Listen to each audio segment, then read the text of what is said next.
Good afternoon. I was going to scope this morning and that didn't happen, obviously. We are in Breckenridge, Colorado. You can see the bright snow outside. There's lots of snow. And today we're going to be talking about finding more time to read. So welcome. I look a little bit more human today. If you saw me yesterday, I went snowboarding, and so I was all decked out in my snowboard look. Happy Wednesday to you too.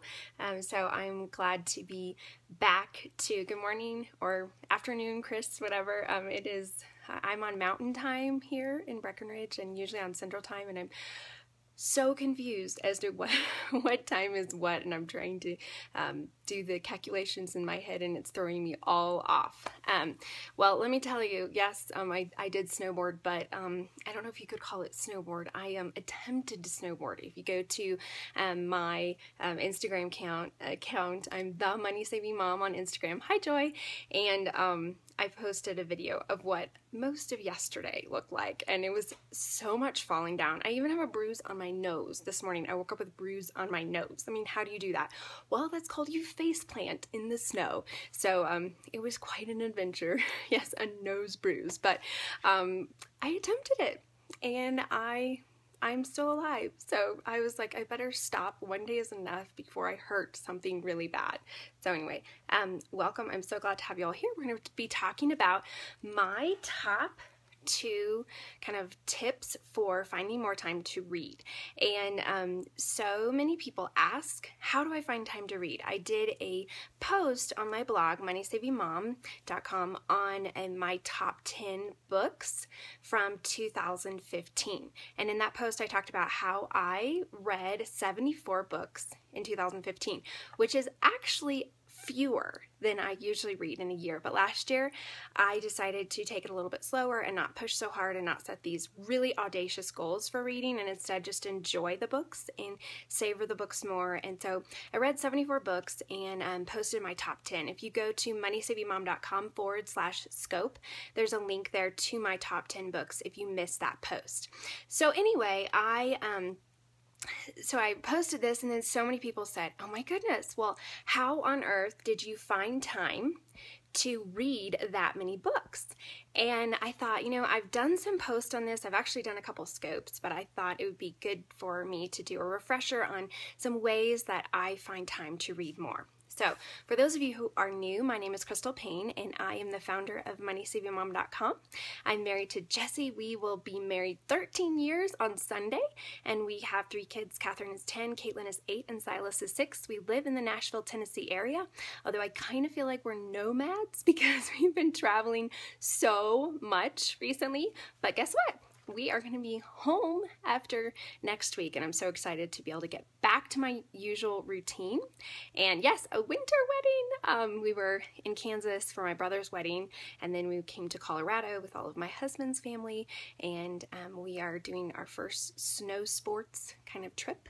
But next week I get back to my usual 7:30 a.m. Central Time morning motivation show and my afternoon Money Making Mom show, which I'm super excited about because I have so many ideas of so much stuff that I want to share with you guys. I've traveled a lot, cutely, that's right, and I am so ready to just be home. For a girl who loves home, I'm so ready to be home. Hi, Stacy. I need morning motivation too, so I'm really excited to be back. Okay, so anyway, let's talk about how to find more time to read.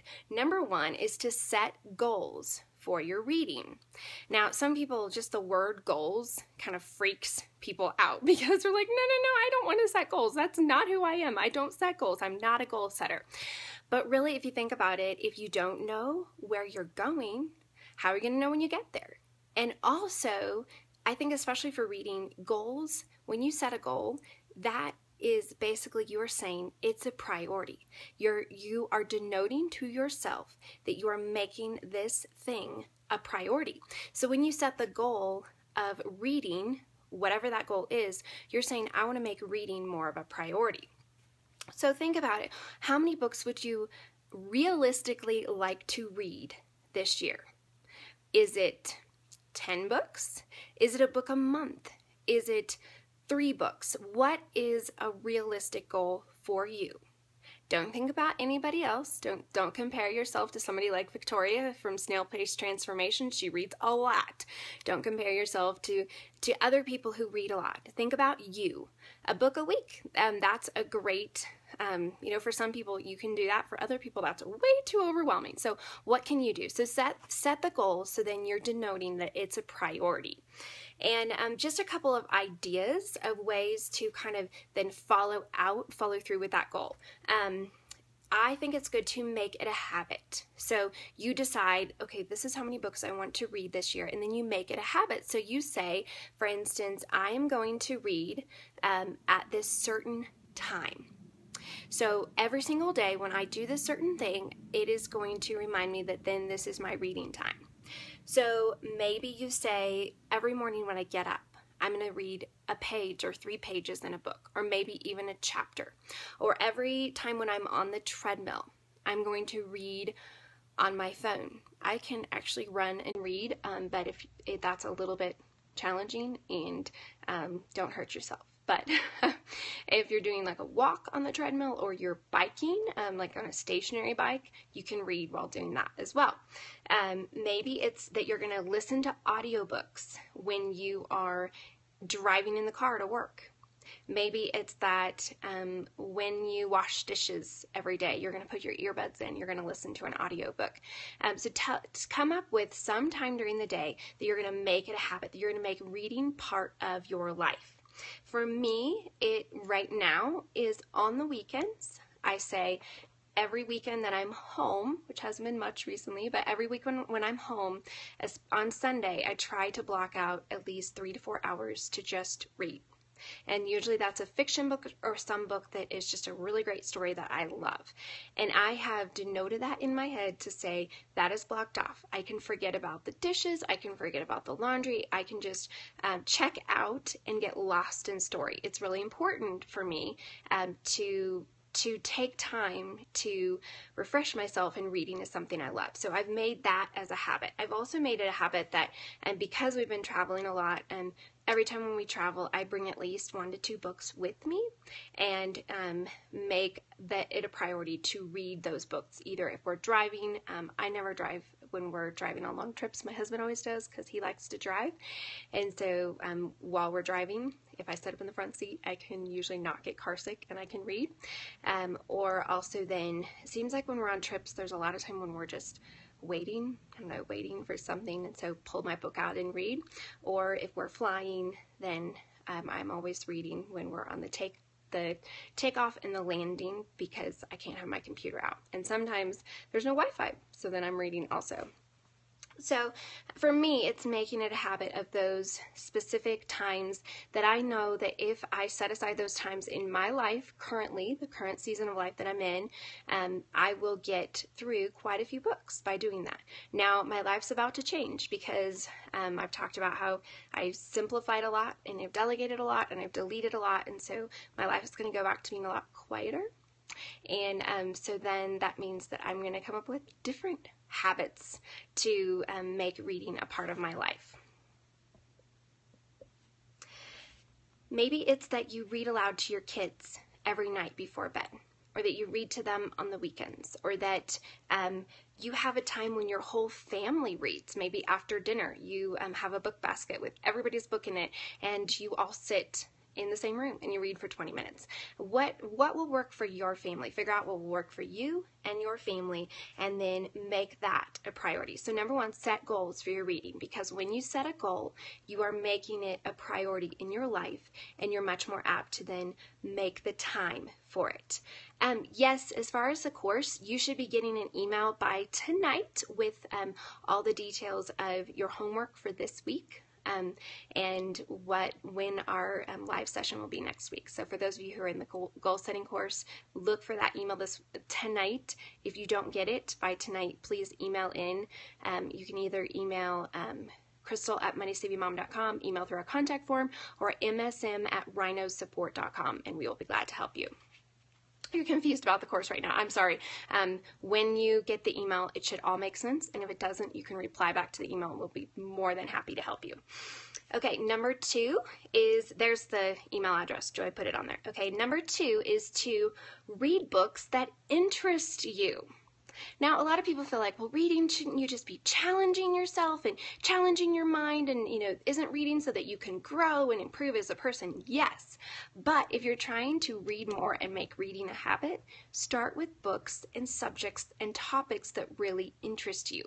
You're not going to probably sit down and make it a habit and actually follow through with it if it's a book that feels very boring to you. Don't do that to yourself. So read books that interest you. One thing that I found is to have multiple books going at once. Now for me, that's no more than 3. If I have more than 3 books going at once, it's overload. It's too much. And I've learned that the hard way. But having a few books going at once that are different kinds of books, then it means that when I have time to read, oh, thank you for what your daughter said. I look pretty with hearts in my hair.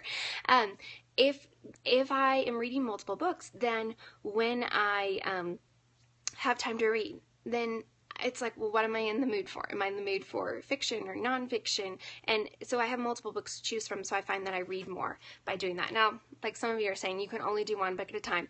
If you can only do one book at a time, then pick a book that interests you. Always have a book handy. So if you are in the car, always stick your book in your purse if you're going to go somewhere, because you never know if you're going to have a chance to be able to read.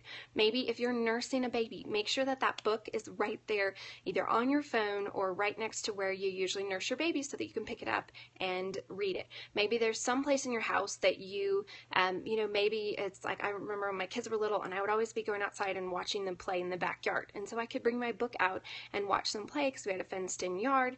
And so having a book handy that I could just grab while we're going out. So have a book handy. And then think about what would spark joy, like the life-changing magic of tidying up, how she talks about what sparks joy. So not only for our stuff, but for our reading. I have culled a lot of my books that I thought I should read, or, someone sent it to me and I felt like, well, I should just read that. But just feeling like if it doesn't spark joy, I'm not going to invest my time in reading it right now. I want to read books that interest me. And give yourself permission to stop reading a book. Really, give yourself permission to stop reading a book. If it is something like you feel like this is just not for me, just stop. Just stop. You can guiltlessly stop reading a book. And I had a hard time with that, because for the longest time, like, people would be like, this is the best book and you should really read this book and I know you will love this book. And so then I felt like, well, I should finish this book. Well, if I'm 4 or 5 chapters in and I feel like I'm just slogging my way through because I feel like I should finish a book, just quit. There are too many books in the world that we need to feel like we have to stick with a book and to the end just because. No, just stop. And give yourself that freedom to do that, so that you can focus on a book that you're really going to love, because you're probably going to read more if you stop books that you don't enjoy at all and only then stick with those books that you really enjoy. Too many fish books in the sea. Yep. Stacy, that's right.